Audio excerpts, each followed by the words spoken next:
I clearly didn't die. Yet I spent 1,000 years in the underworld. King Yama calls me brother. Warden Black and Warden White call me big brother. Oxhead and Horseface fight over who gets to be my steed.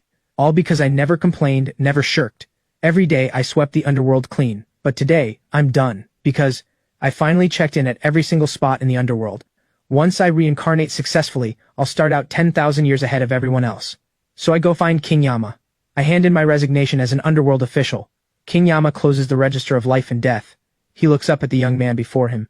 Ethan, you've served the underworld for 1,000 years. 1,000 years of hidden merit built up without complaint.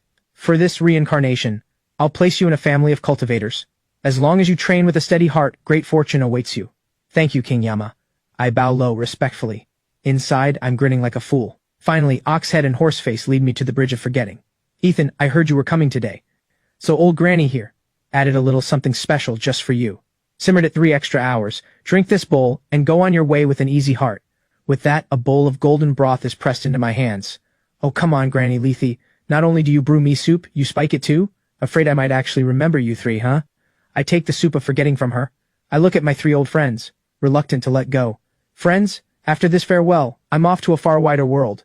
With that farewell spoken, I tip my head back. A few big gulps and the broth is gone. My eyes glaze over. I look like I've lost my soul, but of course it's all an act. Earlier I checked in at the Bridge of Forgetting and earned a priceless treasure, the Evermind Elixir. With the Evermind Elixir in me, no soup of forgetting, however potent, can touch me. Which means, I'm completely unaffected. I get to carry every memory of my past life into my next one. A shimmering 7-colored channel lights up across the river. I dissolve into a streak of light and vanish into the passage of reincarnation. In the everlasting realm, in the ancient Ashwood clan. Inside a quiet, secluded pavilion, Elder Aeon strokes his wispy goatee and speaks slowly. I read the night sky. I count it on my fingers. The ancestral sovereign is about to reincarnate. Gareth Ashwood's eyes go wide as saucers. His whole body trembles with excitement. Is that really true? There is a legend in the Ashwood clan. It's said that back then that peerless genius, through sheer world-defying talent, fought her way to the very peak of sovereign realm. Then, for reasons unknown, this empress chose to walk the cycle of reincarnation. After 100 lifetimes, she would be reborn once more into the Ashwood clan. Gareth's mouth falls open. His eyes nearly bulge out of his skull. The ancestral sovereign reincarnating inside my wife's womb? The moment Gareth hears it, he wants nothing more than to rush straight to her chamber. Elder Aeon rises slowly to his feet. I'll come with you. On that usually kindly face, his deep-set eyes suddenly flash with twin beams of gold. These old bones of mine could use some stretching. And at this very moment, I am inside my mother's womb, marveling at how good it is to be alive. And with 1,000 years of treasures earned from checking in the underworld, I'm already 1,000 years ahead of everyone else at the starting line. Just how strong am I going to be? I never expected there'd be a baby girl right across from me, eyes closed, sound asleep. I actually have a little sister? Fine by me, more company down the road. Seeing her deep in sleep, I begin fusing with the primordial seraph fiend body. Some unknown stretch of time passes. The baby girl in the womb opens her eyes. After 100 lifetimes, nothing will stop her now from stepping onto the sovereign's path. The eternal sovereign is the supreme ruler of all creation, the true master of the 3 realms. These 100,000 years of preparation have all been building toward that crown. This lifetime, she is fully confident she will become the eternal sovereign. Aurora Ashwood glances to the side. There, right beside her, is a baby boy. She never expected to have a little brother this time. Time slips by. A month or so passes. In the birthing chamber, 7 or 8 midwives bustle about. Then a voice calls out from inside. Congratulations, clan leader! It's a girl! Those waiting outside the door all breathe out in relief. Of everyone present, only the clan leader and the elder know this is the ancestral sovereign's reincarnation. Everyone else simply assumes this is just an ordinary birth. They don't think twice about it. Suddenly, a deafening boom rolls out from the darkened sky. Golden clouds of good fortune sweep across the heavens. A rift tears open across the sky, spanning the whole horizon, and from it, a stream of violet energy spills out. While that violet energy still hangs in midair, every member of the Ashwood clan feels an endless, crushing pressure. Some whose strength isn't up to it can barely even breathe. Then the baby girl bursts straight through the roof, hovering midair as she draws in the violet energy from the sky. Everyone can feel it. As the violet energy sinks into her, her life force grows stronger and stronger, far surpassing that of many seasoned cultivators. Everyone present stands frozen at the sight. Gareth tilts his head back, stiff with shock. His eyes are filled with utter disbelief.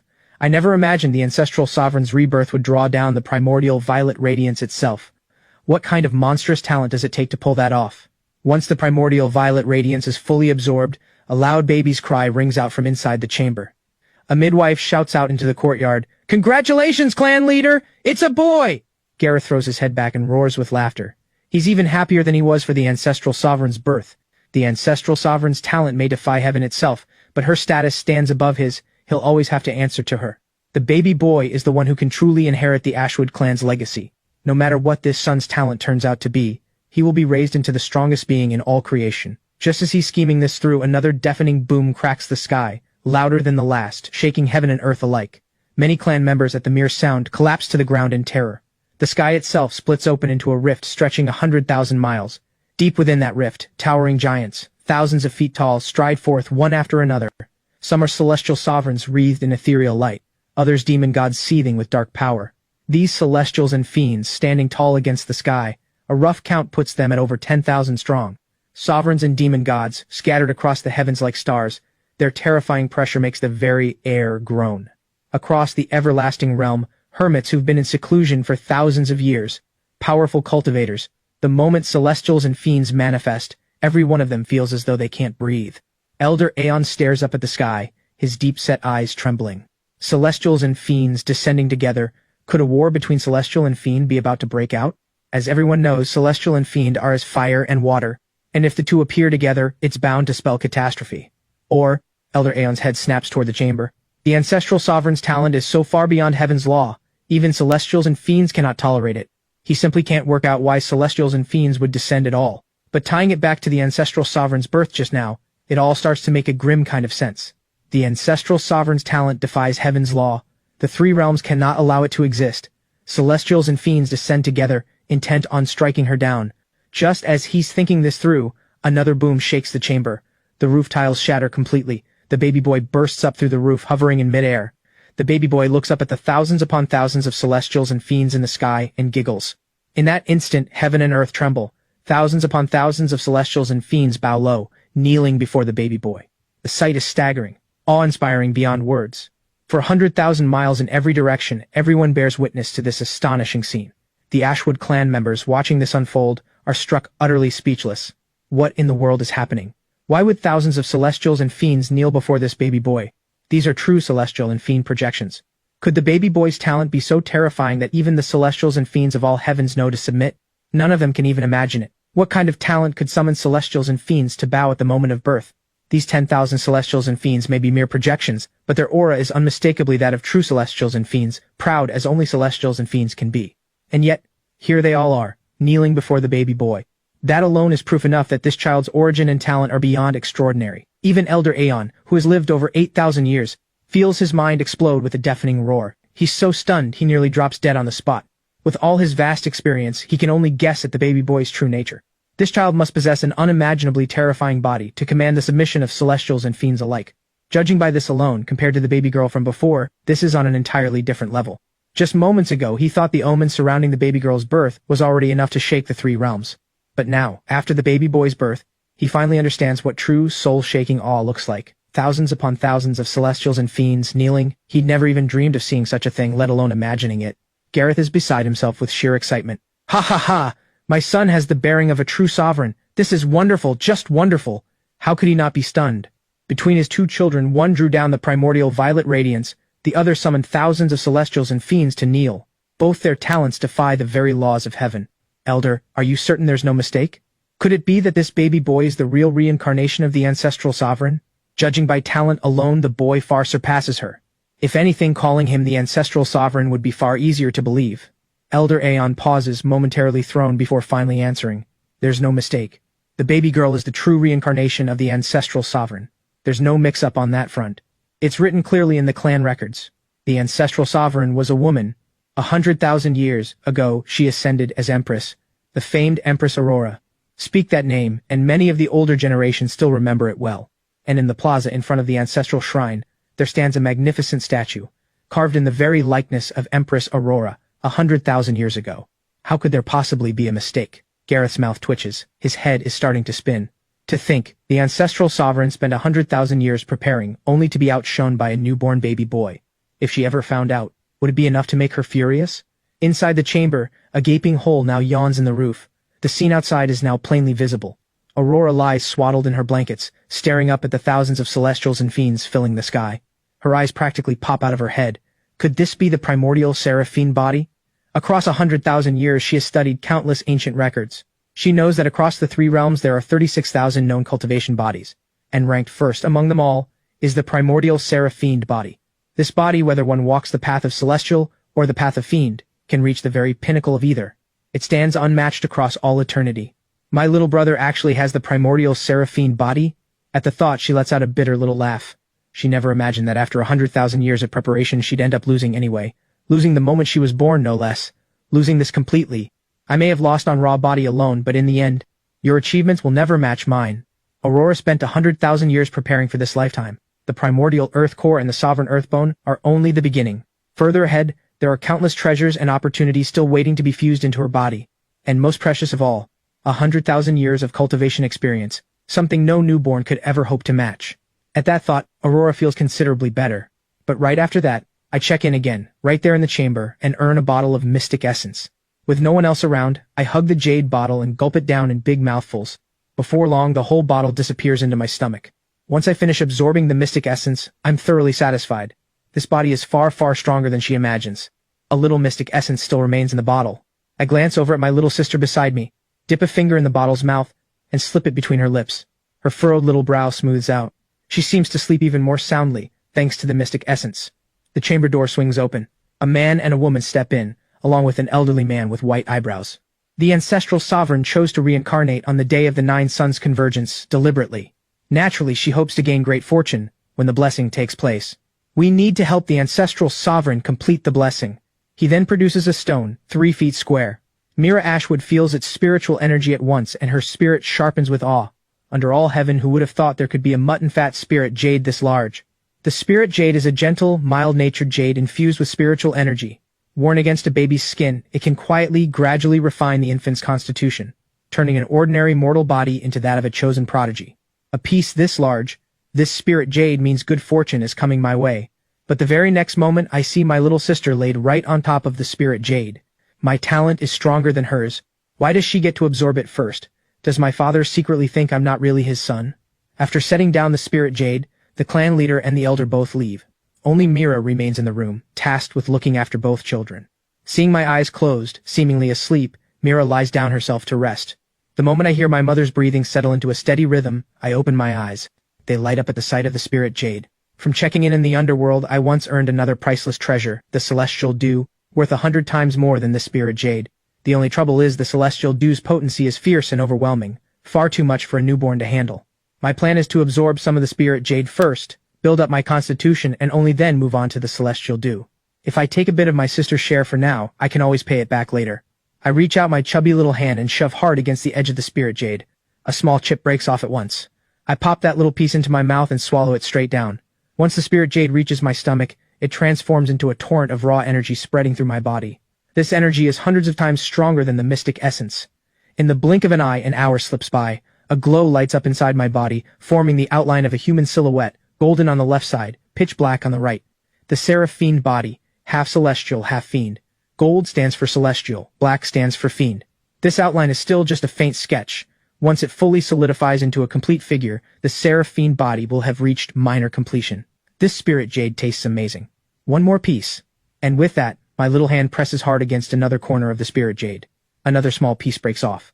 On top of the spirit jade, Aurora lies in a perfect position, this being the very spirit jade she gathered lifetimes ago.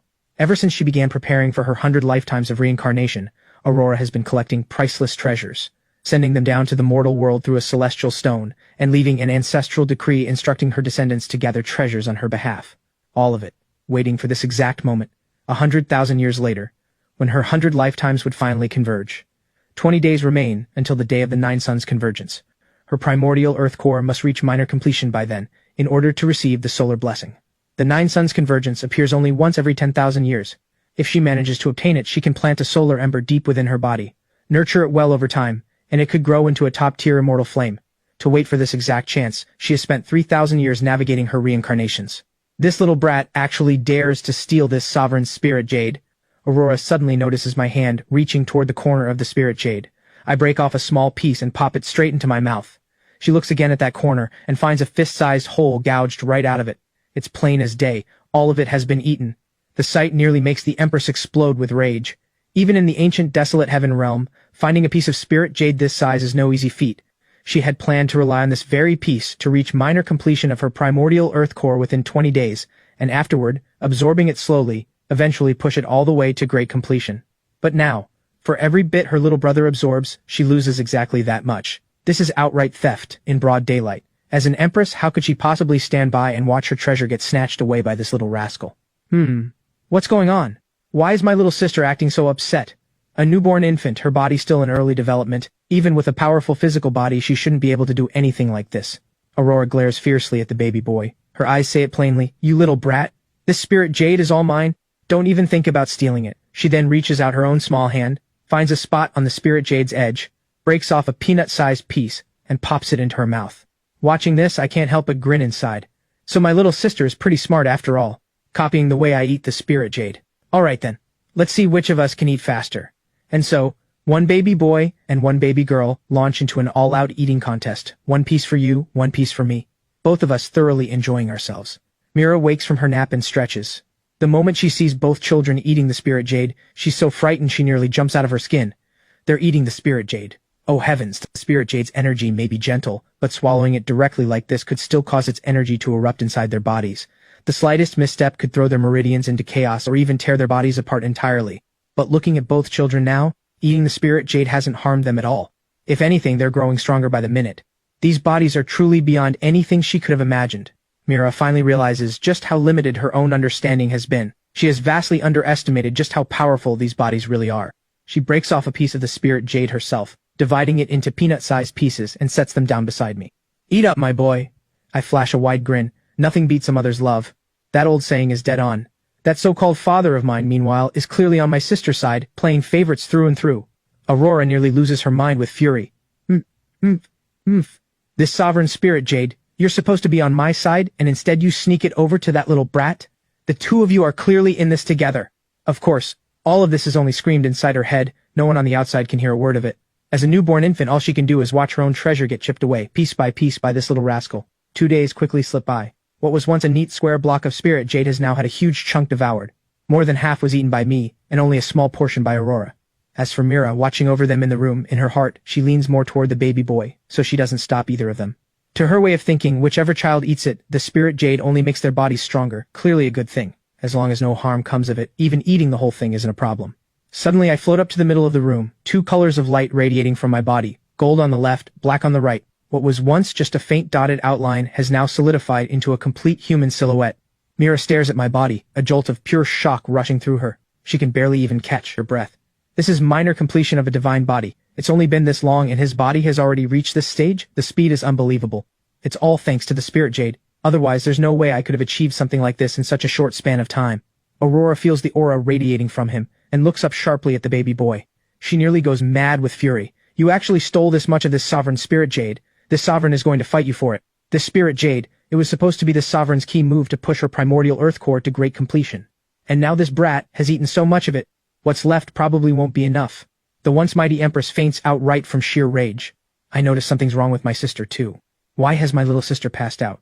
Must be my sheer presence. Probably just startled her. She's just a newborn after all. She doesn't know anything yet. Getting startled like this is only natural. My body settles back down onto the bed. I turn my gaze toward the spirit jade. It started out as a neat, square block, like a big solid chunk of stone. Now it looks like something rats have been gnawing on. A small missing corner. That's Aurora's doing. A huge gouge in the middle. That one's mine. My body is clearly stronger than my sister's, so I absorb everything much faster. I roll over and crawl to the edge of the bed, reach out, and break off another big chunk of the spirit jade. Earlier, when I was absorbing it, my sister's pieces were peanut-sized each time. Mine were quail egg-sized, 4 or 5 times bigger than hers. This piece I just broke off is chicken egg-sized, 4 or 5 times bigger than the quail egg pieces. Now that my body has reached minor completion, every aspect of my physique has grown 100-fold stronger, and my absorption speed has improved dramatically too. Taking in this much at once is no problem at all. I break this big chunk of spirit jade into several smaller pieces. I swallow all of it down at once. Once I finish absorbing one piece, I break off another egg-sized piece and swallow that one too. Piece after piece, I keep right on absorbing. Once I've finished eating, I don't forget to break off a small piece and slip it into my sister's mouth. Don't be shy, little sister. Let's eat together. The more you absorb, the better the blessing will be. You're asleep, so I'll just feed you myself. Don't say I never treat you well. From day into night, and on through until dawn, I keep eating my share while feeding my sister hers as well, thoroughly enjoying every moment of it. A ray of morning sunlight slips in through the window, falling across the baby girl's face. Aurora raises a tiny hand to shield her eyes fluttering open. Why am I on a soft bed? Wasn't I lying on top of the spirit jade? How did I end up down here? The scene before her slowly comes into focus. The first thing she sees is the baby boy's profile. He seems to be holding something, stuffing it into his mouth. Her vision sharpens a bit more. Now she sees it clearly. That's my spirit jade in his hand, and such a huge piece too. Her gaze shifts past the baby boy. I remember the spirit jade was right over there. Where is it gone? Did someone move it away? Or is it sitting somewhere else? Her eyes sweep around the room, but there's no sign of the spirit jade anywhere. The baby boy makes a new move, drawing her attention back to him. She watches him crawl toward the edge of the bed, lean over, and reach a hand underneath it, as if fishing around for something. The baby boy's hand comes back up. What was once an empty palm now holds a huge chunk of spirit jade. That's the spirit jade! The chunk in the baby boy's hand is the size of half a bun. He stuffs it into his mouth and swallows it down in just a few bites. Aurora is frozen completely stiff. The amount she absorbed over 2 whole days was about that same size, and now the baby boy just swallowed 2 days' worth in a single bite. This treasure took her tremendous effort to obtain, meant to nurture her primordial earth core, and now of all things it's ended up benefiting this little brat instead. She hastily crawls toward the edge of the bed, peers over the side and looks down. Better not to have looked at all, because once she does, she's completely dumbstruck. The spirit jade, once a 3-foot square block, has now been eaten down to almost nothing. Only a small piece, about half a foot long, remains. Everything else has been devoured by that little brat. My spirit jade! Give me back my spirit jade! The once mighty Empress's blood boils with rage, surging straight to her head. Barely awake for a moment, she faints once more. I glance at my sister, a little puzzled. Why is she just woken up only to pass out again? I give my little hand a flick, pulling a jade bottle out of my storage ring. The celestial dew, a divine dew born from the very essence of heaven and earth. It has an extraordinarily powerful nourishing effect on infants. Far more potent than the spirit jade, which is why it's unsuitable as a starting tonic for a newborn's body. I've already eaten a fair amount of the spirit jade, strengthening my body considerably, so now I'm ready to absorb the celestial dew. The reason I've been stealing my sister's spirit jade these past few days was exactly to prepare myself for this. Taking the celestial dew. I pop open the bottle's cap, dip a finger inside, coating it in a bit of the liquid, and slip it between my sister's lips. Little sister, this celestial dew is no cheap treasure, easily worth every bit of the spirit jade I used up. After she takes in the celestial dew, a smile spreads across Aurora's sleeping face, as if she's caught in the middle of a wonderful dream. I swallow the celestial dew myself, lying back on the soft bed, as I absorb the raging energy now surging through my body. With the foundation the spirit jade has already given me, taking in the celestial dew comes far more easily than it otherwise would. After a long while, from this tiny little body, beam after beam of dazzling light bursts forth, its terrifying aura surging straight up into the 9th heaven. High above, in the 9th heaven, a towering colossus forms, thousands of feet tall. Its head brushes the heavens, its feet plant firmly against the abyss, standing like a single pillar joining heaven and earth, unmoving, unshakable. 2 colors mark the colossus's body, gold on the left, wreathed in an ethereal celestial light, black on the right, seething with a demonic aura as vast and dark as an endless abyss. The colossus is so immense that everyone within 10,000 miles can see it. Countless common folk drop to their knees, bowing their heads to the ground before the colossus. Even many cultivators, the instant they feel the colossus's aura, crumple to the ground in sheer terror. Deep within the 100,000 mountains stands the Fate Watch Pavilion. The Fate Watch seer sits atop a high tower, gazing off toward the colossus in the distance. The Ashwood clan has given rise to 2 stars of destiny. This world is bound for utter upheaval. Master, you say the Ashwood clan bears a star of destiny, and there are 2 of them? At the mention of a star of destiny, the young apprentice's eyes go wide, shock plain in her eyes. The appearance of a star of destiny marks the birth of one blessed with tremendous fortune. And here, not 1, but 2 at once. It's proof enough that the Ashwood clan's fortune is about to defy heaven itself. The Fate Watch seer nods slowly. 2 stars of destiny, echoing one another across the sky. The Ashwood clan's rise is likely unstoppable now. Inside a forbidden pavilion of the ancient Corvain clan, an elder in long seclusion slowly opens his eyes. If outsiders ever learned that this elder of the Corvain clan was still alive, they'd be left utterly speechless. The elder senses the colossus's aura, his pupils suddenly contracting. Could this be the legendary primordial seraphine body? Why would it appear here in the everlasting realm? He himself had only ever seen it mentioned in an ancient text, the primordial seraphine body, described in nothing more than a handful of scattered fragments. Had it not been for one unmistakable trait of this divine body, celestial and fiend, coexisting as one, he likely wouldn't have recognized it at all. A projection thousands of feet tall, could this primordial seraphine body have already reached great completion? At the very thought of it, the elder sucks in a sharp, cold breath. "Where is the clan leader?" A sharp voice rings out from the forbidden chamber. "Greetings, Elder Skyreach. Do you know the origin of that colossal projection?" Elder Skyreach asks. For all these years he has remained in seclusion, and today it was only the terrifying aura of that colossal projection that jolted him out of his cultivation trance at all. Julian Corvain bows his head and answers. "If my guess is right, that projection comes from the Ashwood clan. I've only been in seclusion for a century, and already the Ashwood clan has produced a power like this. A divine body at great completion. Nothing may be able to stop it now." At the words great completion, Julian's head snaps up, his eyes bulge nearly out of their sockets. "What? You're saying this divine body has already reached great completion? That can't be right. He may have witnessed the colossal projection himself, but he has no idea what caused it to appear. It can only be true. Though Elder Skyreach is reluctant to admit it, it doesn't change the fact one bit." Julian's expression twists through a whole range of emotion, as though he's just witnessed something utterly beyond belief. Not long ago, 2 children were born into the Ashwood clan. The baby boy drew thousands of celestials and fiends into kneeling before him. In just 15 days, his divine body had already reached great completion. That kind of talent is simply terrifying. A divine body is the most powerful constitution known to heaven and earth. Every single divine body carries a terrifyingly formidable talent for cultivation. A divine body passes through 2 stages, minor completion and great completion. With every stage cleared, one's talent multiplies by tens, even hundreds of times over. And for some truly extraordinary divine bodies, breaking through to great completion can multiply their strength 1,000-fold, even 10,000-fold. The primordial seraphine body was already terrifying enough on its own. Now, having reached great completion, just how terrifying could it possibly be? It's almost too much to imagine. What? 15 days? Elder Skyreach's face fills with stunned disbelief, his whole body trembling as he speaks. He had assumed that reaching great completion for a divine body of this caliber would take someone decades, even centuries, of cultivation. He never dreamed, not in 1,000 years, that it could be a child barely 10 days out of the womb. "Elder, should we look for a chance to eliminate that baby boy?" The Corvain clan and the Ashwood clan are both ancient bloodlines, with no shortage of friction between them over the years. On the surface, things have always looked civil enough. But now, with the Ashwood clan producing a divine son of such heaven-defying talent, if he's allowed to grow unchecked, he could well become the Corvain clan's greatest future threat. Absolutely not. Elder Skyreach waves a hand at once, urgent. For this child to accomplish something like this, fully forming the primordial seraphine body in such a short span of time, he must carry tremendous fortune upon him. The Corvain clan should seek his friendship, not make an enemy of him. Julian himself never imagined that the elder would think this highly of a newborn child. Since the elder has decided on friendship, then it's time to draw the 2 clans closer and become allies going forward. At the main gate of the Ashwood clan, Gareth, back after several days away, has finally returned. His mood had been quite good, but the moment he sees that colossal figure hanging in the sky, his face contorts with sheer shock. His body streaks into a blur of light, racing straight toward his own courtyard. Elder Aeon is already there in the courtyard too, head tilted back, gazing up at the colossus in the sky. "Elder, what in the world is happening?" "If I'm not mistaken, the primordial seraphine body has reached great completion." Gareth swallows hard, throat tight. "The divine body has reached great completion? It's only been a few days.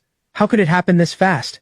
He never imagined, not for a second, that a single trip to the Forbidden Grounds, less than 5 days, would end with his son's divine body already at great completion by the time he got back. The pace is simply staggering. Elder Aeon looks toward the chamber and says, "Let's go to your wife's room. We might find our answers there." Gareth strides forward and pushes the door open. The first thing he sees is me, sitting up on the bed. A second glance, and he spots Aurora lying on the bed as well. Only then does he notice, with a jolt of shock, that the once neat square block of mutton fat spirit jade has been whittled down to a small piece, barely half a foot long, roughly a tenth of what it used to be. This single sight finally makes clear to Gareth exactly what has happened. His mind nearly explodes on the spot. His son's divine body reaching great completion. Of course, that's thrilling news. Even if he'd eaten the whole thing, that would have been fine. But that spirit jade belonged to the ancestral sovereign. Letting his son eat that much of it, his stomach twists with dread. What he fears most is the ancestral sovereign holding this against them later, leaving him to bear the full brunt of the consequences. The ancestral sovereign, across 100 lifetimes of reincarnation, cultivating for 100,000 years, with power that reaches the very heavens. How could a newborn baby boy possibly stand against her? Though the baby boy's divine body has now reached great completion, and his strength will likely grow faster than his sister's going forward, he could never hope to rival the ancestral sovereign in the future. Elder Aeon, too, is caught off guard, slapping a hand against his forehead. These past few days, he's had a nagging sense of unease. But with Gareth away, and Mira alone caring for both children, tending to nursing and everything else, it hadn't felt right for him to visit her chamber alone. No one could have guessed that in just a few short days, something this significant would happen. Truthfully, the baby boy's divine body reaching great completion delights him as an elder, no question. But how are they supposed to explain any of this to the ancestral sovereign? Gareth crosses to the bedside in a few quick strides, gripping Mira's shoulders with both hands. Mira, the children have been eating the mutton-fat spirit jade. Why didn't you stop them? Eating it like this is far too dangerous. It could easily have torn their bodies apart. I saw that Ethan was fine after eating it, so I just let it be. Mira breaks into a cold sweat. Only now, thinking through what could have gone wrong, does the panic really set in. Thank goodness nothing happened. Otherwise, how would they even begin to explain it? Gareth lets out a sigh. You really weren't careful enough. That spirit jade was meant for both children. If you let Ethan eat almost all of it, what's left for Aurora to absorb? Aurora ate some of the spirit jade too, just at a far slower pace than Ethan. So most of it ended up going to Ethan instead. To Mira, this hardly seems like an issue at all. As their mother, she's clearly fonder of me. Honestly, Gareth sighs again and steps out of the room with the elder. Elder, what do we do now? Only a sliver of the spirit jade is left for my son, for the ancestral sovereign to absorb. It's certainly good news in one sense, but how do we explain this to the ancestral sovereign? Elder Aeon sighs, his white brows knitting together. In the treasure vault deep in the Forbidden Grounds, there are still a few treasures suited to nurturing infants. None as effective as the spirit jade, mind you, but we'll have to make do with them for now. Let's hope the ancestral sovereign doesn't. It really is an awkward situation when you think about it. The mighty ancestral sovereign herself, the strongest being across 100 lifetimes of reincarnation, unable to outcompete a baby boy, as infants no less. If word of this ever got out, those who once knew the ancestral sovereign would laugh themselves silly. There's nothing else to be done. Gareth glances through the open door, eyes falling on that small, remaining piece of spirit jade on the floor. There's still about 1/10 of the spirit jade left. That should be enough to bring the ancestral sovereign's divine body to minor completion. There's still half a month until the month blessing ceremony. It should be enough time. The Nine Sons Convergence blessing was, after all, chosen by the ancestral sovereign herself. Of course it mustn't be missed. They both trust that, in preparing for the Nine Sons Convergence, the ancestral sovereign surely has other preparations of her own in place. This time she will certainly receive the solar blessing and claim the solar ember. After talking things through, the two of them return to the room. The room is spacious, with 3 beds laid out inside. Both children had been sleeping in the middle bed, while Mira kept watch from the bed by the window. Gareth lifts the baby girl into his arms, setting her down in the innermost bed, up against the wall. He picks up the piece of spirit jade from the floor and sets it in the corner of the room. From now on, the 2 children sleep separately. What's left of this spirit jade all belongs to Aurora. We can't let Ethan take any more of it. Ethan's divine body has already reached great completion anyway. He has no more use for it. The children have only just been born. Even with such strong divine bodies, they still need to grow up like everyone else, developing bit by bit, step by step. It's just that with a divine body, they'll develop faster than ordinary children and find it easier to walk the path of cultivation. Mira, you really can't keep favoring Ethan. Aurora's our daughter too. She needs to absorb the spirit jade as well. Mira nods. All right, don't worry. I'll take good care of both of them. Gareth crouches beside the bed, looking at the baby boy, all smiles, and speaks gently. Ethan, no more stealing your sister's things from now on. You be good, understand? Okay. The word slips out of me without thinking. The moment that single word leaves my mouth, every hair on Gareth's body stands on end. He rubs at his ear, wondering if he'd misheard. A normal baby wouldn't be able to speak until around a year old, at the earliest. And even then, the words would be simple, things like Dada or Mama, but I'm barely 10 days old and I'm already talking. He turns his stiffened neck to look at Mira, who's just as frozen with shock beside him. Did I mishear Ethan just now, saying, okay, no, I heard it too. Hearing her son actually speak, Mira's own heart jolts with shock. As infants gradually take in the world around them, they slowly begin to grasp right from wrong, learning what to say and how to respond. For him to already understand what they're saying, that would make him a true prodigy. My heart skips a beat. Cold sweat breaks out across my back. I nearly gave myself away. The underworld check-in system is my secret. Carrying the memories of my past life is another. Neither can ever be discovered by anyone outside, or it'll bring nothing but trouble. I'm still so small right now, with no strength of my own to protect myself. Caution is the only sensible path forward. He really couldn't talk at first. It's just that after his divine body reached great completion, his development sped up dramatically. That's why he can already talk. Gareth's eyes go wide and he tries a few more questions, testing. Ethan, can you understand me? Say papa. Or, do you want some milk? After several tries, the baby boy shows no reaction at all. Just a blank, happy little smile. It was probably just a fluke, Ethan saying that one word by accident. He still can't really talk. There's no point trying anymore. That night, a full moon rises into the sky. Inside the chamber, a fist-sized luminous pearl glows softly, lighting up the whole room. Mira breathes slow, and even in the night breeze, her steady breathing filling the quiet. Clearly, she's fast asleep. Aurora wakes up. She'd just been having a wonderful dream, dreaming that she'd drunk a divine dew. And now that her eyes are open, her body really does feel much, much stronger. Even stronger than what the spirit jade gave her. What is going on here? Could that little brat have fed me something good while I was asleep? No, that can't be right. Now that she's awake, she finds herself alone in her own bed. That infuriating little brat is a good 10 feet away. Her heart finally settles a bit at that. You little brat, there's no way you can steal my spirit jade this time. From now on, I'll absorb everything right here in my own bed. Let's see you try to take it now.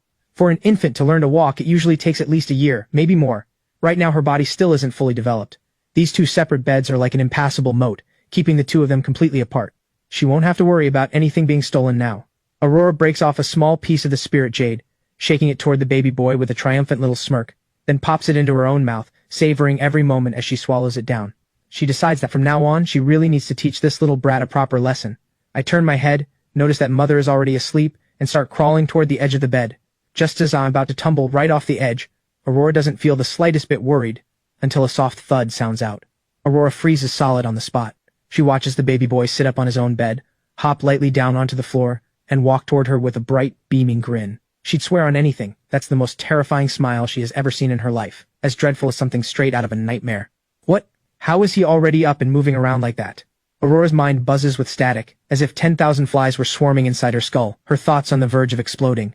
He carries the primordial Earth Core and the Sovereign Earthbone, two Earth-tier treasures fused into his very body, and this is exactly the terrifying power of the primordial Seraphine body. Aurora realizes she has lost. Lost, and lost completely. She almost wonders if these 100 lifetimes of reincarnation were a mistake from the start. I grip the edge of the bed and clamber my way up onto it, and it's only today that I discover I can actually stand and walk on my own. I can even manage a simple little hop. All of it thanks entirely to the primordial Seraphine body reaching great completion. Great completion has sped up my body's growth dramatically, far outpacing any ordinary infant. So my father actually thought splitting my sister and me apart would be enough to hold me back? I walk over to the corner of the room, break off another small piece of spirit jade, and pop it into my mouth.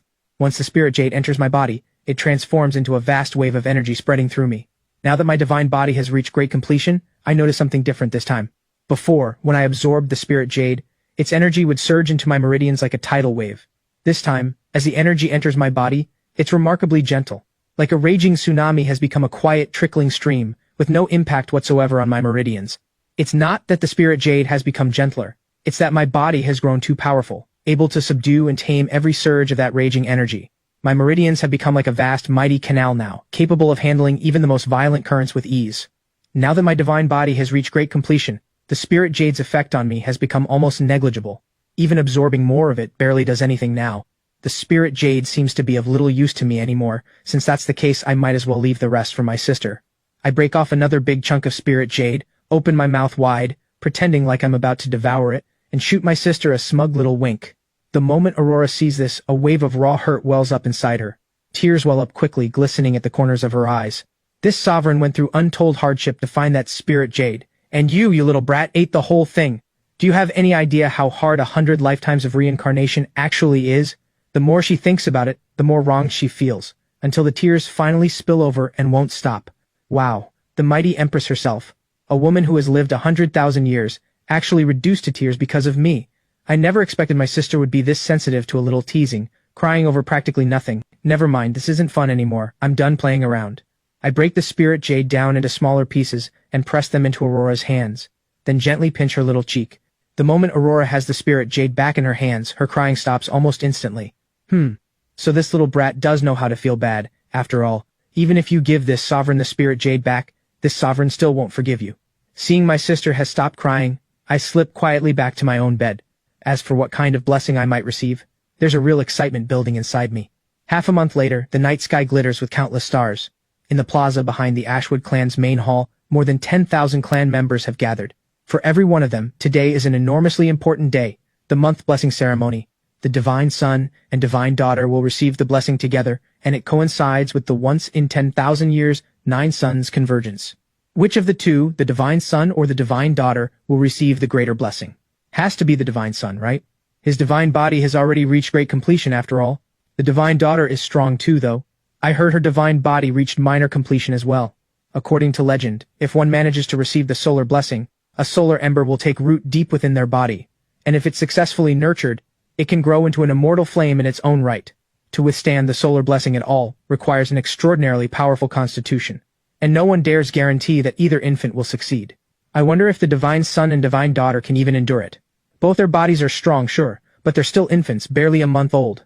It'll be a real challenge to withstand power as terrifying as the solar convergence. In the east, the light of dawn slowly rises, and then to everyone's astonishment, out at the very edge of the horizon, 9 fiery red orbs of light appear. It looks, for all the world, as though 9 suns are about to rise at once. The blazing crimson light quickly stains the entire horizon, turning half the sky a deep, burning red. Many ordinary people, seeing the sight, stand frozen, jaws hanging open in shock. Some farmers, terrified, drop straight to their knees, pressing their foreheads to the ground toward the horizon. Heavens above! 9 suns have appeared. The whole world's about to be struck by drought again. We're finished. We're all going to starve. In ancient times, there were tales told again and again of 9 suns once rising together in the sky. With the earth scorched under 9 suns at once, catastrophic drought was said to be inevitable. Another legend claims that when the 9 suns once appeared, a god named Huyi shot down 8 of them, restoring peace to the world. Across the everlasting realm, many cultivation sects and ancient clans witnessed this strange sign of 9 rising suns, but unlike the common folk, they aren't struck with terror. They know this is simply an extraordinarily rare celestial event. What's risen in the sky isn't 9 true suns at all, but 9 stars, near suns in their own right, passing unusually close to the everlasting realm. A rare astronomical phenomenon that occurs only once every 10,000 years. In the plaza of the Ashwood clan stands a ceremonial platform, 10 stories tall. On the platform, 1 infant stands to the left, another to the right. These are the divine son and the divine daughter. On the small pedestal to the right, reflected deep in Aurora's eyes, is the astonishing sight of 9 suns rising into the sky. Her tiny hand clenches unbidden. For this extraordinarily rare blessing, the 9 suns convergence, she has waited a full 3,000 years. This time, she must obtain the solar blessing. Earning the solar blessing is no easy feat. It requires not only a body at minor completion, but also a technique capable of drawing down the sun's power. One serves as the method, the other as the foundation. Neither can be missing. Foundation alone, without a way to summon the sun's power, means watching helplessly as the blessing slips away, with no way to stop it. Aurora turns her head, glancing toward the baby boy on her left. You little brat, let's see you compete with this sovereign this time. His divine body may be strong, but without a technique to summon the sun's power, all that strength counts for nothing. So she is convinced he'll walk away with nothing more than the most ordinary blessing. With the solar blessing secured, her strength will surge dramatically, leaving the baby boy far behind, with no hope of ever catching up. Out at the far edge of the sky, 9 suns rise together over the horizon. Their blazing light bathes the earth below. Even at this early hour of dawn, the temperature soars to punishing heights. Crops across the fields wilt and droop, drained of every last drop of moisture. The hidden crimson dragon activates. From the baby girl's body, a fire dragon rises, swelling into a colossal serpent hundreds of feet long. It streaks toward the horizon at blistering speed. The dragon's aura is utterly terrifying, its crushing presence blanketing the sky. Within 1,000 miles in every direction, every beast bows in submission. To seize the sun's power for herself, Aurora had specifically mastered the hidden crimson dragon technique. With her primordial earth core at minor completion, the energy within her body is just enough to unleash the technique, though only barely, at less than 1/10,000th of its true power. The moment the Ashwood clan sees the fire dragon, their jaws drop instantly. What? The divine daughter is protected by a fire dragon? Could dragon blood actually run through her veins? That dragon is going after the sun's power. None of them understand that Aurora is simply channeling a technique. After all, she's still just a month-old infant. They can only guess it's some kind of dragon guardian phenomenon. That seeing the 9 suns convergence appear prompted the dragon to reach for the sun's power on its own. Such an occurrence is exceedingly rare, though not entirely unheard of either. I stare at that fire dragon, my eyes narrowing slightly. I didn't expect my sister to be this strong. She's even got a fire dragon guarding her, helping her seize the sun's power. Looks like I need to do something myself. I lower my head deep in thought, working out how to turn this from a losing position into a winning one. 1,000 years of checking in the underworld earned me plenty of powerful techniques, but right now, I'm only a month old, and haven't formally begun cultivating. Most of those techniques are simply out of reach. My consciousness slips into the system space. This is its own private world. A stretch of level ground covered in every kind of rare heavenly treasure and miraculous elixir imaginable. In one section of this space, jade tablets hover in midair, some radiating a genuinely terrifying aura, clearly holding something far from ordinary. A black stone, wreathed in billowing dark smoke, catches my attention. This is the technique I earned checking in on the 16th floor of Hell, the Fiend Horde Devouring Art. The Fiend Horde Devouring Art uses blood as its catalyst, drawing on the power of countless fiends to devour heaven and earth. This technique doesn't need demonic energy to activate it, it runs on blood instead. The stronger the demonic energy within that blood, the more powerful the technique becomes. You could say this is, right now, the perfect technique for me. This is the one. Inside the system space, the projection I manifest looks to be in its early 20s, the same form I wore in my past life. The projection grips the black stone, crushing it in its fist. With a sharp crack, the stone shatters. A beam of black light seeps into my forehead. New memories flood into my mind at once, containing everything about the Fiend Horde Devouring Art. There's a real advantage to techniques earned through the system's check-in. Just crush the item, and it's instantly learned. No tedious process of study or comprehension required. And now, I already know exactly how to unleash the Fiend Horde Devouring Art. Back in the real world, the fire dragon races toward the horizon, bearing down on the 9 suns above. Its terrifying roar rolls across 1,000 miles, striking fear into every living creature on the ground below. A tremendous terrifying pull erupts from the dragon's open jaws. All 9 suns have now fully risen. The one in the center is the largest, blazing brighter than all the rest. This is the one known as the solar sun. 4 suns to the left, 4 to the right, each somewhat smaller and dimmer than the one at the center. The moment the dragon's fierce pull takes hold, the solar sun at the center blazes with an even more dazzling light. The entire earth is stained a deep, burning red. Between the 4 suns on the left, a crimson beam of light appears, binding them together. Each of the 4 releases its own flame power, which merges into the solar sun at the center. The 4 suns on the right do the same, linking together, channeling all their flame power into the sun at the center. Now, the combined flame power of all 9 suns has converged as one. The solar sun at the center erupts with an even more radiant blaze of light. Terrifying heat surges outward like a tidal wave, rolling in from the horizon toward the inland reaches. Everything the heat touches is scorched to cinders. A beam of light shoots down from the solar sun, streaking directly toward the Ashwood clan. With a flash, Aurora rises off the platform, hovering in midair. The beam of light strikes her body, swallowing her completely in blazing fire. The gathered members of the Ashwood clan break into expressions of stunned delight. The solar blessing. The divine daughter really did summon the sun's power. That dragon is unbelievable. To unleash a pull that terrifying. Now that the divine daughter has received the solar blessing, her future achievements are bound to surpass the divine sun's. There are several key factors behind growing stronger. Talent is only one part of the equation. Fortune and opportunity are what really tip the scales. Some are born with extraordinary talent but suffer from terrible luck down the road. Others start with weaker talent but stumble into fortune after fortune later on. Comparing the two, it's the latter who ends up stronger without question. The solar blessing is an enormous boost for the divine daughter, enough to make up for any disadvantage in raw talent, and close the gap with the divine sun entirely. Gareth feels the terrifying presence of the fire dragon, his whole body trembling. As expected of the ancestral sovereign, a feat this terrifying, surely only a true celestial could pull off. The Ashwood clan has its own share of aura-concealing techniques, but stacked against this fire dragon, the gap is nowhere close. The ancestral sovereign, after all, is a powerhouse straight from the desolate heaven realm. Even her most casual technique could crush anything they have. In the everlasting realm, Elder Aeon strokes his goatee, his white brows lifting in astonishment. The ancestral sovereign must have been preparing for this solar blessing long before today. That fire dragon truly is a masterstroke. Even a technique she throws out on a whim puts my own after 8,000 years of life to absolute shame. Gareth glances toward the baby boy, who shows no reaction at all, and says, with a touch of regret, Ethan's only just turned a month old. How could he possibly know any technique for summoning that kind of power? There's no way he can earn the solar blessing now. What a shame. To finally catch this once in 10,000 years 9 suns convergence, only to let it slip by, it really is a pity. But there's nothing they can really do to help me. I'll have to manage this entirely on my own. Elder Aeon nods and says, even without the solar blessing, that primordial seraphine body is already terrifying enough on its own. Nurture him well over the years and he's bound to become the ancestral sovereign's right hand. When that day comes, she certainly won't let his efforts go unrewarded. He knows the ancestral sovereign endured 100 lifetimes of reincarnation, all in pursuit of becoming the strongest being in all creation.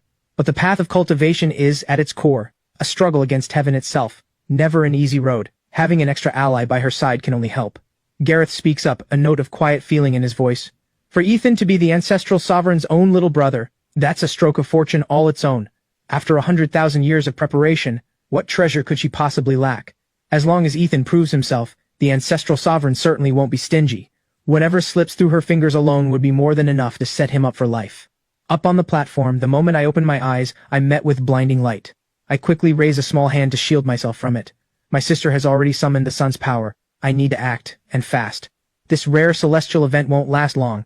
If I miss it, I'll never get another chance in this lifetime. A drop of pitch-black blood, glinting with an eerie dark light, seeps from my fingertip. A single drop of essence blood, saturated with overwhelming demonic energy, astoundingly precious. Were my divine body not at great completion, I'd never dare burn through essence blood like this. The fiend horde devouring art. That single black bead of blood on my fingertip shoots straight up into the sky. With a hiss, the blood dissolves into a churning black mist. A deep rumble booms out. A rift, thousands of feet long, tears open across the sky, as though some terrifying demon god had ripped it apart with its bare hands. Overwhelming demonic energy pours out from the other side of the rift. Demon gods, each towering thousands of feet tall, emerge from the tear one after another. Once counted, it becomes clear. There are exactly 10,000 of them. Their terrifying demonic aura rises up, forming a dense, dark cloud, dimming even the light of the 9 suns. The crowd stares up at the demon gods overhead, descending into panic. No one has any idea what's happening. What in the world is going on? Are they after the sun's power too? This is terrifying. I feel like a single sneeze from one of them could kill me. Many members of the Ashwood clan bolt for the exits in terror, not daring to stay a moment longer. Aurora, still absorbing the sun's power, remains wrapped in that intense solar fire, completely untouched by the demonic energy around her. Just as everyone assumes the demon gods are about to attack the everlasting realm, something entirely unexpected happens. The 10,000 demon gods make no move to attack at all. Instead, they all settle into a seated, cross-legged position, hovering there, high above the 9th heaven. The sight of 10,000 demon gods sitting in unison is staggering. Packed together, an unbroken sea of them, blotting out the sky itself. With a deep boom, one demon god unleashes a terrifying pull, drawing on the sun's power from the horizon. Another boom follows, as a second demon god releases its own pull. Boom after boom, all 10,000 demon gods join in one by one, tearing at the very fabric of the sky, until it feels as though the heavens themselves might collapse. The 9 suns at the edge of the sky finally can't withstand it any longer. The solar sun at the center unleashes a beam 1,000 times thicker than before, streaking toward the Ashwood clan. The 8 suns beside it don't link together this time. Instead, each one fires its own individual beam, streaking down toward the Ashwood clan. Every single beam is 100 times thicker than the one Aurora absorbed. With a flash, I rise into the air. All 9 beams strike my body at once, golden light swallowing me whole. Within that golden light lies the ultimate concentration of solar fire, instantly scattering the 10,000 demon gods above. But it doesn't matter. The 10,000 demon gods have already fulfilled their purpose, successfully drawing down the sun's power. Under normal circumstances, demon gods can't absorb the sun's power themselves. Their main purpose here is simply to draw that power down from the heavens and channel it into me, as a blessing. The combined light of all 9 suns is blindingly intense. Every member of the Ashwood clan shields their eyes with both hands. A few who react a moment too slowly, catching just a single glimpse of where the beams converge, find blood welling up around their eyes. Only those with truly formidable power can shield their vision with spiritual energy. Staring up at the sky, Gareth's jaw very nearly hits the ground. His mouth hangs open wide enough to fit a whole person inside. Holy hell! At the sight before him, the man who always carries himself with such refined composure lets out a genuine curse. 10,000 demon gods summoning the sun's power just for Ethan. This is beyond terrifying. What he just witnessed was utterly staggering. 10,000 demon god projections, each thousands of feet tall, working the same technique in perfect unison, drawing the suns down from the very edge of the sky. Under that terrifying pull, the heavens themselves very nearly came crashing down. If this is how one summons solar energy, it could probably pull down the power of the entire everlasting realm at once. How is anyone else supposed to compete? Ethan must have the protection of countless fiends. Gareth can't fathom how those fiends even appeared, so that's the only explanation he can land on. It's the only thing that makes any sense to him. Elder Aeon's whole body trembles, his white hair whipping wildly behind him. The 9 suns convergence blessing comes in several tiers, and the difference between them is night and day. What Aurora received earlier is called the solar blessing. The central solar sun leads, with the other 8 in a supporting role, together channeling their solar fire to bestow the blessing. Even this level of blessing is already staggeringly powerful, requiring both a formidable technique and an equally formidable constitution just to absorb it. Across all of eternity, they say, the 9 suns convergence itself has occurred only 5 times, and that count includes this very moment. Across countless ages, only 5 people have ever received the solar blessing. You can imagine just how rare that truly is. As for the ninefold solar blessing, that's all 9 suns unleashing their solar fire at once, bestowing the blessing together, 1,000 times more powerful than the solar blessing alone. Across all of eternity, the ninefold solar blessing has only ever existed in legend. No one has ever been recorded receiving it. And now, I've done exactly that. This terrifying primordial seraphine body, with 10,000 fiends summoning the sun's power together, has finally brought the ninefold solar blessing into being. Elder Aeon had only ever come across it in an ancient text, scattered fragments at best, and never in his wildest dreams did he imagine he'd witness the ninefold solar blessing in his own lifetime. I honestly wonder, Gareth thinks to himself, if the ancestral sovereign was born into the wrong body, ended up male by mistake. If this baby boy really were the ancestral sovereign, everything would suddenly make sense. No matter how overwhelming her power turned out to be, they'd all be ready to accept it, ready to believe it without a second thought. But the ancestral sovereign isn't the baby boy. She's the baby girl. 100,000 years of preparation, and she still can't measure up to a newborn baby boy. Not by a small margin either. This alone might just be enough to make the ancestral sovereign furious. And sure enough, high above, the baby girl absorbing the sun's power suddenly loses control of her own body, plummeting out of the sky. As she falls, a mouthful of dark red blood sprays from the corner of her mouth. Gareth bolts into the air at once, catching the baby girl securely in his arms. Ancestral sovereign, are you all right? In his panic, the words ancestral sovereign slip out of him without thinking. Thankfully, they're high enough up, and his voice isn't loud enough for any of the clan members below to hear. The moment Aurora hears those words, her tiny face flushes dark, then pale, over and over. Right now, the title, Ancestral Sovereign, feels like nothing but an insult to her. Better not to hear it at all. The more it's said, the angrier she gets. This sovereign, after 100 lifetimes and 100,000 years of preparation, can't even outdo a baby boy? What a complete waste of it all. At the sight of the ninefold solar blessing, an occurrence unheard of across all of eternity, her spirit falters, nearly spiraling out of control entirely.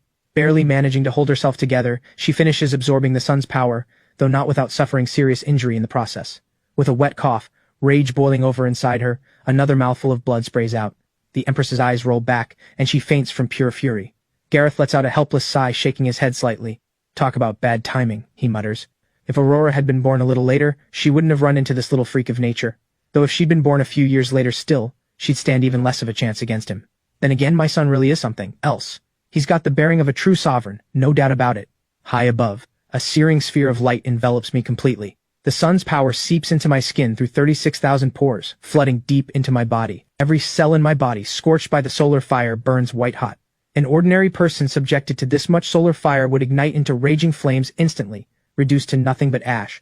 Even my sister, with her primordial earth core at minor completion, couldn't fully absorb solar fire this overwhelming. But my primordial seraphine body has reached great completion. My physical body is terrifyingly resilient, and absorbing this much solar fire is no problem at all. The solar fire keeps seeping deeper into my body, like being trapped inside a roaring furnace, growing hotter by the second.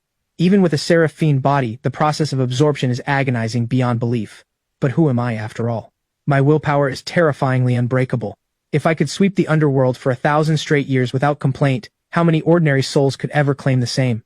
No matter how much pain racks my body, I grit my teeth and don't let out so much as a whimper.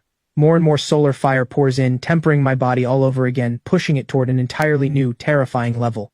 My body glows with a fierce crimson light, like an iron rod heated white-hot in a forge. Every cell in my body, every organ inside me, is tempered to its absolute limit. Nearly a full hour passes before the sphere of light wrapped around my body finally begins to fade. At the sight of my left dantian, a small golden flame flickers into being. The instant I feel that flame's aura, my heart leaps with pure joy. This is the ninefold solar flame. To command the power of an immortal flame at only a month old, that's absurdly powerful. Aurora's pursuit of the solar blessing is, in large part, driven by the desire for a solar ember. But that's only a spark. It still needs to be carefully nurtured over time, drawing in flame power little by little, before it can finally mature into a true immortal flame. But receiving the ninefold solar blessing doesn't just powerfully strengthen the divine body, it grants a fully formed immortal flame outright. The ninefold solar flame, an immortal flame condensed from the fusion of all 9 suns, is 100 times more powerful than the standard solar flame. An immortal flame can incinerate anything in existence. It's bound to become one of my most powerful trump cards. Anyone foolish enough to cross me, one toss of this flame, and the problem's solved for good. This month blessing ceremony, my greatest gain by far, is the ninefold solar flame. Right behind it, my divine body has been tempered by the solar fire, reaching a level of strength that's almost unbelievable, an advantage that will quietly shape my cultivation for years to come. as the 9 suns convergence rises to its peak. The 8 lesser suns fade away not long after. Once I fully absorb the sun's power, I descend back down onto the ceremonial platform. Ashwood clan members throw their arms into the air, chanting in unison, "Divine Sun! Divine Sun! Divine Sun!" Once again, they've witnessed the Divine Sun's overwhelming power firsthand, and now they're certain. Before long, the Divine Sun is destined to become the strongest being in all creation, leading the Ashwood clan into a whole new golden age. 3 years later, in a spacious courtyard, flower beds burst with 100 varieties of blooms, a few rainbow-hued butterflies fluttering among them. Beside a bamboo pavilion, 2 children stand together. The little boy has large, striking eyes and a handsome face. There's no doubt he'll grow into a strikingly elegant young man. Do you think it's pretty? The little girl has fair, pale skin and a plump, round little face. Thoroughly adorable. The boy holds out his hand, a gray butterfly settling gently onto his palm. "Look, sis, see the pattern on this butterfly's wings? It looks kind of like woven flax thread. I gave it a nice name, Flaxwing." I raise the butterfly toward my sister. Aurora shoves the boy's hand away. "Boring." Startled by the sudden movement, the butterfly takes off at once. I'm left utterly speechless. Aren't little girls supposed to like things like butterflies and flowers? Why does my sister have to be so different? At this young an age, she's already into knives and swords and things like that. Who's ever going to be brave enough to marry her? 3 years pass by. 3 years pass by. Both children have grown quite a bit taller, able to run and jump with ease now, even scaling roofs and tearing up tiles for fun. Formal cultivation training is right around the corner. I can't wait to get started, eager to find out just how fast someone with a primordial seraphined body can actually cultivate. Gareth's footsteps thud steadily across the courtyard as he walks over to the 2 children. I tilt my head back, looking up at this broad-shouldered, middle-aged man. Gareth crouches down to their level. "Not cultivation just yet, kids. I'm taking you somewhere first." "Dad, where are we going? Didn't we agree we'd start cultivating today?" "Cultivation can wait a moment. There's something more important than that right now." He gently ruffles the boy's hair. Both children have been talking for a while now, and both are remarkably sharp for their age. The ancestral sovereign, that made sense. After all, she'd lived 100,000 years. But my own brilliance genuinely caught them off guard, so they simply chalked up his sharp mind to the primordial seraphine body itself.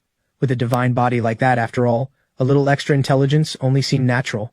The Ashwood estate rivals the size of an entire city, sprawling across a truly vast expanse of land. In the backgrounds lies a training field spanning 1,000 acres, beside which stands a stone tablet towering 100 feet high.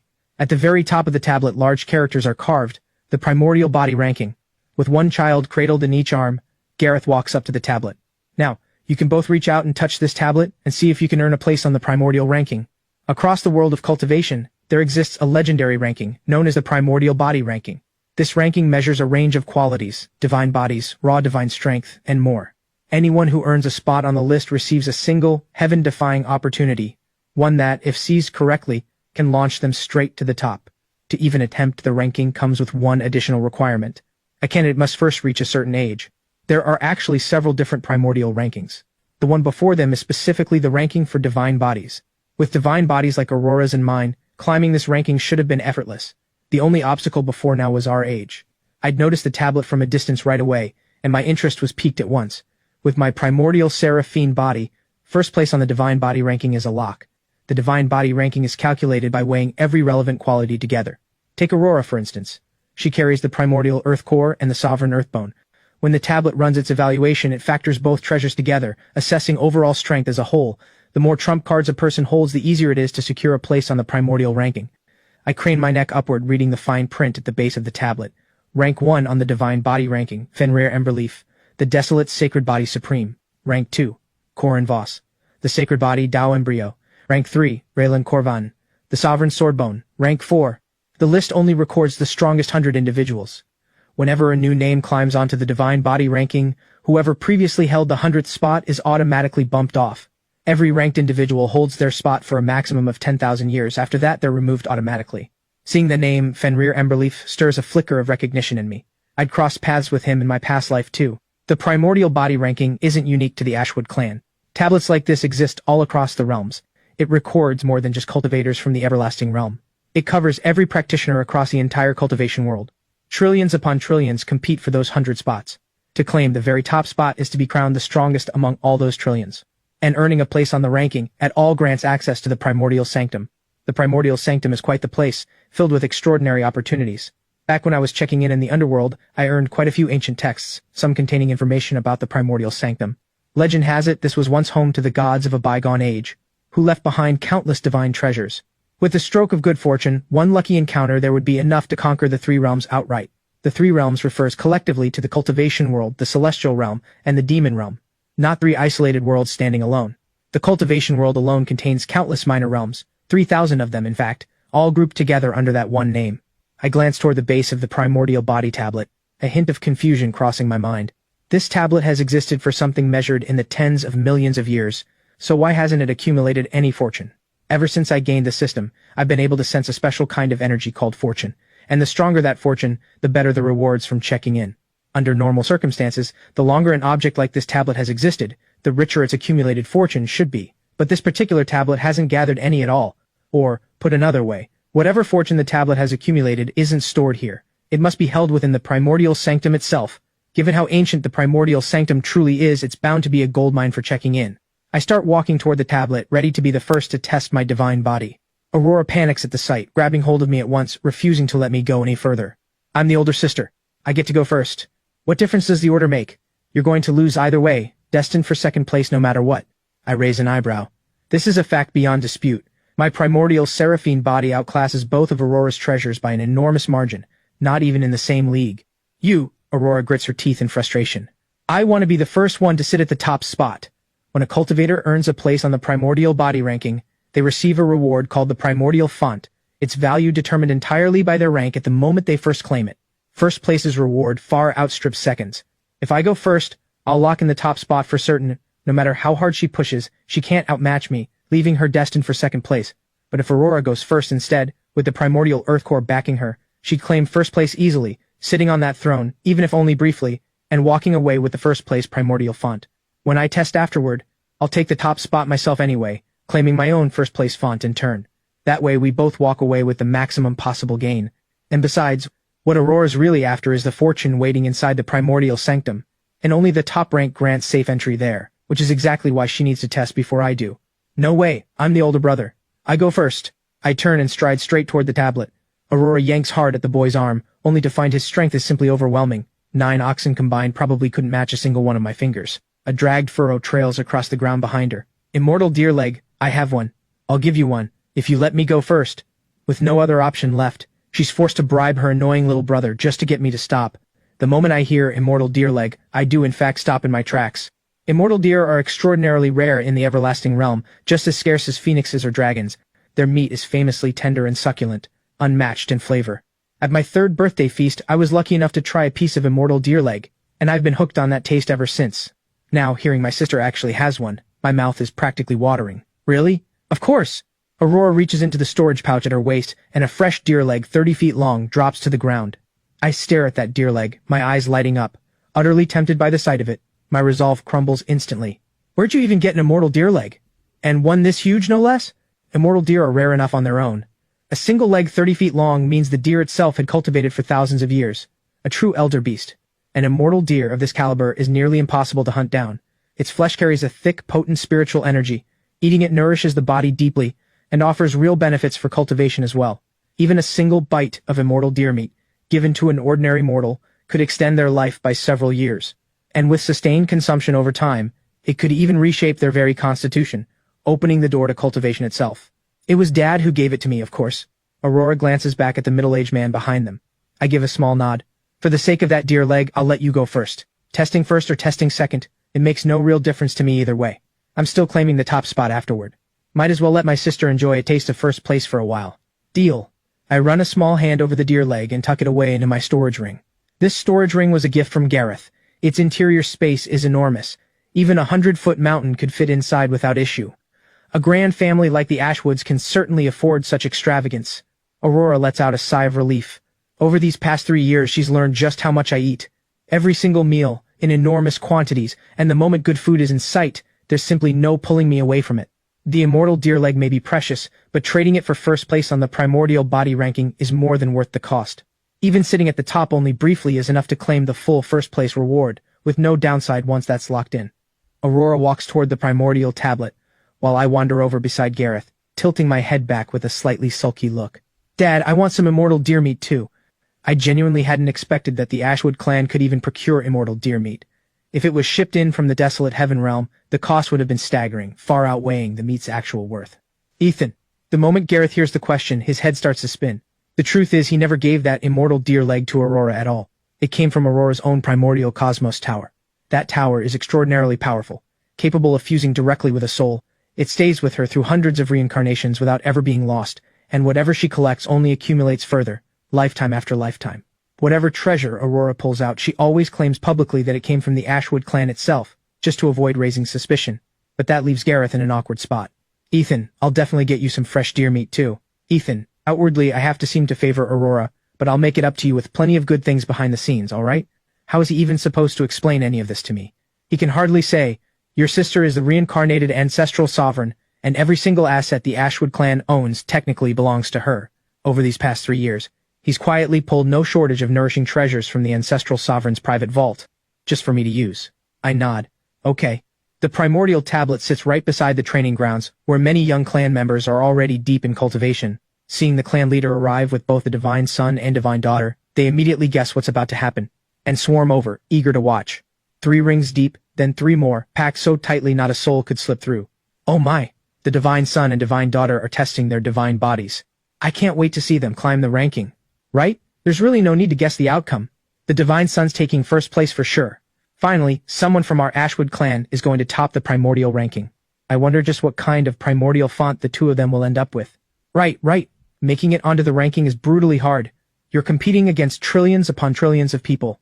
Even with the Ashwood clan being an ancient bloodline, with 100,000 years of history behind it, only a handful of our own have ever made it onto that ranking. 100,000 years might sound like a long time, but against the tens of millions of years the ranking has existed, it's really just a blink. Aurora steps up to the tablet, a soft glow lighting up around her hand, which she presses against the base of the stone. The tablet senses her presence at once, vibrating with a deep, resonant hum. Wave after wave of terrifying energy pours off the stone, surging up into the sky. A mysterious vision takes shape in the heavens above. Within it, endless primordial violet radiance stretches without limit, cradling within it a body radiating a terrifying, palpable presence. Beside that body, floats a bone gleaming with brilliant golden light, inscribed with cryptic, unreadable script. Strange symbols burn directly into its surface.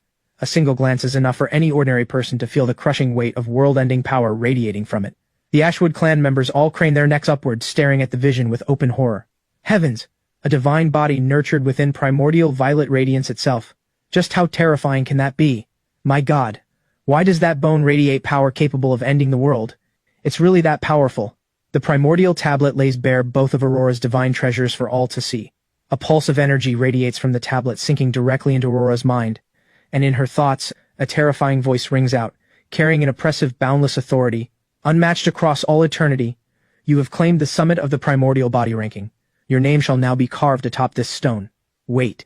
Aurora speaks back to the voice within her mind. I want to keep my name hidden. Use Kyle instead. The name Aurora Ashwood had once carried an enormous weight. 100,000 years ago. Throughout the entire desolate heaven realm, just the mention of it was said to frighten even demons half to death.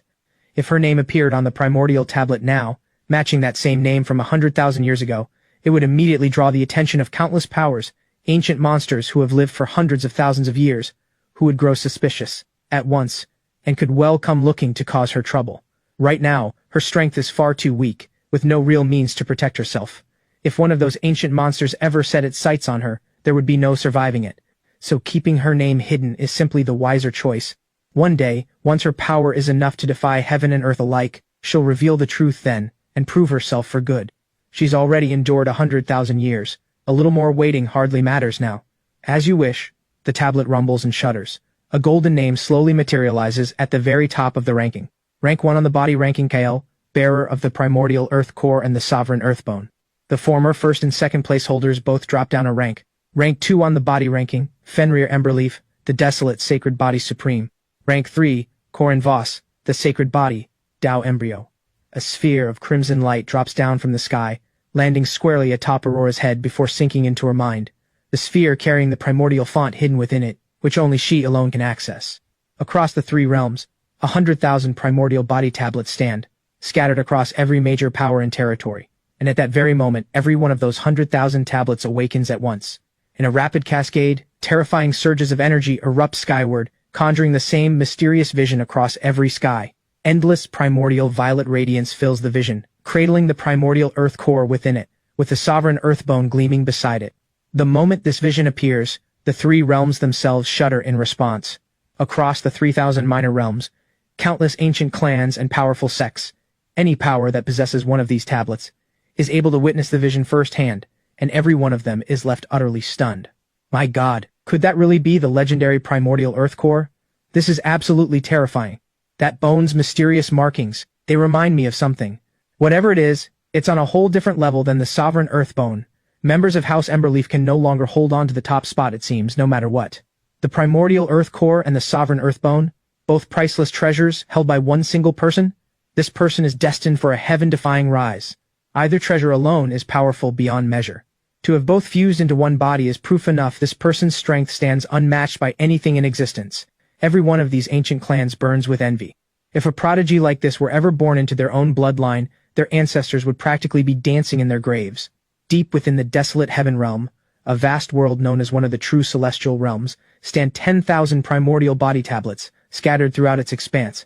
House Emberleaf is one of its ancient clans, with a history stretching back an extraordinarily long time. A full 1,000,000 years. The Divine Body Ranking's former number 1, Fenrir Emberleaf, currently serves as the clan's leader, known also by the title of the Ember Emperor. Deep within House Emberleaf's forbidden grounds, a man with long, loose hair opens his eyes. Within his gaze a terrifying light burns. Who dares steal this emperor's place? The primordial earth core and the sovereign earthbone. Interesting. The primordial earth core and the sovereign earthbone are treasures even he can't help but covet, a hunger for them stirring inside him at once. If he could somehow rip that sovereign earthbone free and claim it for his own body, it would push his own strength up by leaps and bounds in an instant. Kael, who is this person? Someone, go find out at once which realm this name comes from. Among the ancient clans, names like this are exceptionally rare, leading him to suspect it might well be an assumed name.